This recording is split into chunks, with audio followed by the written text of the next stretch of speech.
Professeur Maradinchi, bonjour. Bonjour. Bienvenue sur Radio Classique. Je rappelle que vous êtes le président du conseil d'administration de l'INCa, c'est l'Institut National du Cancer. La semaine de lutte contre le cancer démarre aujourd'hui. Et elle démarre avec la disparition d'un monsieur qu'on aimait beaucoup, Alain Bachung, victime du cancer, précisément à l'âge de 61 ans. Alors il a montré beaucoup de courage et de dignité, mais bien évidemment ce genre de disparition alimente un peu notre frayeur, justifiée d'ailleurs à l'égard du cancer. Donc est-ce que cette frayeur parfois va tellement loin qu'on refuse le dépistage, qu'on préfère ne pas savoir? Enfin, on a l'impression qu'il y a souvent ce genre de syndrome chez les gens qui s'inquiètent et les gens de notre âge, par exemple. Le cancer ou les cancers restent les maladies les plus craintes des Français.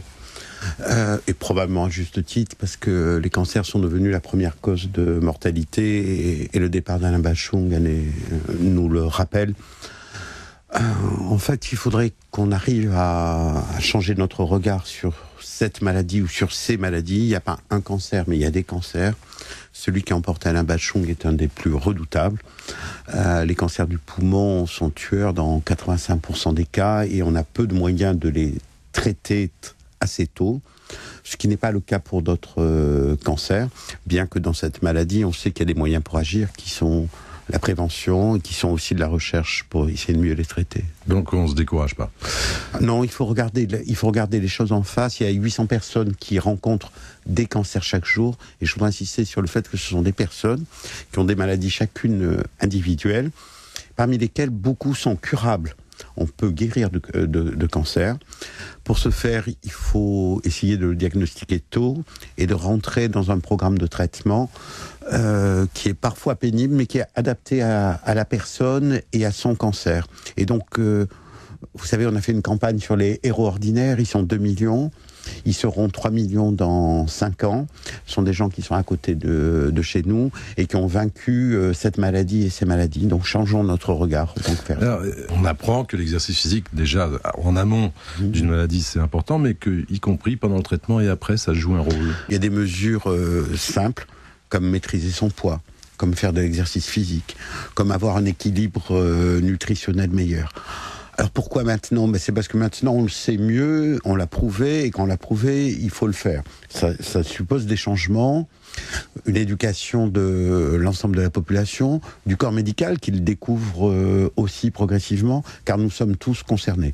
Donc pour chaque cancer, il faudra faire des programmes très personnalisés. Il semble, je ne suis pas du tout un scientifique, mais il semble qu'une alimentation saine, évidemment, c'est plutôt bien pour éviter des tas de soucis de cet ordre-là. Mais enfin, ce n'est pas à la portée de tout le monde non plus. Et ça s'aggrave en ce moment. Oui et non. Oui, parce que si on est focalisé sur certains aliments ou si on suit à la lettre des programmes, non, si on regarde avec un peu de hauteur et d'attention et de sagesse familiale ou sociologique, le fait que ce qui compte, c'est d'avoir une alimentation qui soit équilibrée, qui est au final assez écologique. C'est-à-dire qu'on dit manger des fruits et des légumes, on n'est pas obligé de manger n'importe quel fruit et légumes, on peut manger des fruits et des légumes de saison.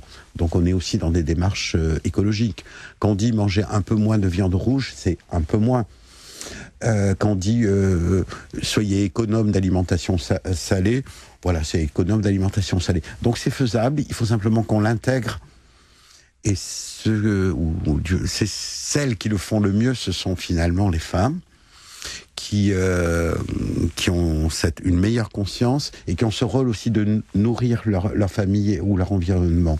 Donc, quand on donne des recommandations frappées par le bon sens, et nourries en tous les cas par des preuves, elles finissent par s'appliquer. Il s'agit d'éviter les abus, quoi, en clair. Absolument, ça marche très, très bien, c'est très fort. Alors, parlons alcool, parce qu'il fut un temps, pas si lointain, où la faculté, comme on disait de mon temps, disait oui, un verre de vin par jour, bon voilà, quoi. Là aussi, il fallait simplement un peu de bon sens et pas en abuser. Mais aujourd'hui, on nous dit non, l'alcool, c'est vraiment un facteur aggravant pour les risques de cancer. Alors, c'est un assez bon exemple des malentendus et de toutes les craintes qu'il y a autour du cancer. Je vous ai redit que ce qui compte, c'est l'équilibre. Et les Français ont changé de comportement par rapport à l'alcool. Les femmes n'en parlons pas, ça fait longtemps. En moyenne, dans les années 60, on buvait 6 verres par jour. En moyenne, nous buvons 2 verres et demi. Ce qui est dit pour l'alcool, c'est que simplement pour ceux qui ne boivent pas, c'est pas obligatoire de boire, d'accord ? Et qu'il faut essayer de modérer, y compris une consommation régulière. Voilà, c'est pas plus que ça, c'est absolument pas prohibitionniste. Donc, pour le risque de cancer, je l'entends, et pour le risque de certains cancers. Donc, il ne faut pas faire de terrorisme autour de ça, il faut simplement comprendre et savoir. Et encore une fois, les femmes le font et le transmettent.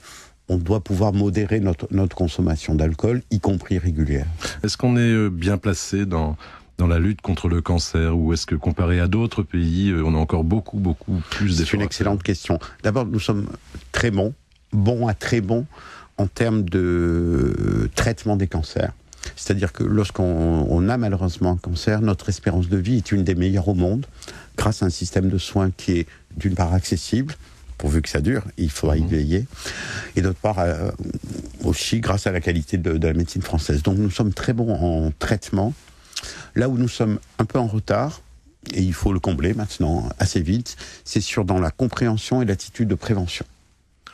Ça c'est clair, c'est-à-dire que à la fois du côté médical et du côté de la société, nous avons été un peu négligents en matière de prévention. Alors, moi je préconise une prévention qui ne soit pas du terrorisme, mais qui soit de l'information et de l'éducation. Et elle doit être portée par chacun, et y compris par les médecins qui sont finalement les meilleurs prescripteurs de prévention individuelle, adaptée au cas de chaque personne. Donc ça, c'est la révolution que nous sommes en train de faire. Elle a commencé par le dépistage. Et là, je peux dire que si nous ne sommes pas en avance, nous nous sommes donné les moyens d'être parmi les premiers pays au monde, puisque le dépistage des cancers colorectaux, c'est le mois de mobilisation contre ce type de cancer. Ça touche quand même 16 millions de personnes en France qui sont mobilisées et qui sont invitées gratuitement à faire un test qui permet de repérer cette maladie et de la guérir si elle est prise tôt. Comment on explique d'ailleurs cette réticence ? Je crois que les messages ont été beaucoup brouillés. On ne sait pas assez qu'on peut guérir du cancer, qu'il y a beaucoup de gens qui sont guéris. Ils sont des millions et ils vont être de plus en plus nombreux. Que c'est pas une maladie, mais tout un tas de maladies. La maladie qui a emporté Alain Bachung n'a rien à voir avec un cancer du sein qui est passé par le dépistage systématique et dont le taux de guérison va atteindre les 90% par des traitements simples et non mutilants. Donc il faut qu'on lève ces craintes et qu'on propose des traitements qui soient garantis à chaque personne. Alors il y a un point sur lequel je voudrais insister, qui est une de nos grandes faiblesses, mais que nous partageons avec d'autres, mais c'est pas une raison, ce sont les inégalités. Nous ne sommes pas égaux par rapport au risque de cancer, par rapport au comportement de prévention et même par rapport à l'accès aux soins, car il y a des inégalités sociologiques, géographiques. Donc nous devons faire attention. Et c'est pour ça qu'il faut mobiliser l'ensemble du corps soignant et du corps social, car c'est aussi un problème de société, pour corriger ces inégalités. Professeur Marinaki, c'est pas évident d'être à votre place président de l'INCa, parce qu'il faut gérer tout ça, c'est difficile, il y a un budget, je ne sais pas combien ça représente d'ailleurs, la somme investie dans la lutte contre le cancer, mais ça doit être difficile ce genre de comptabilité à effectuer, cette responsabilité-là.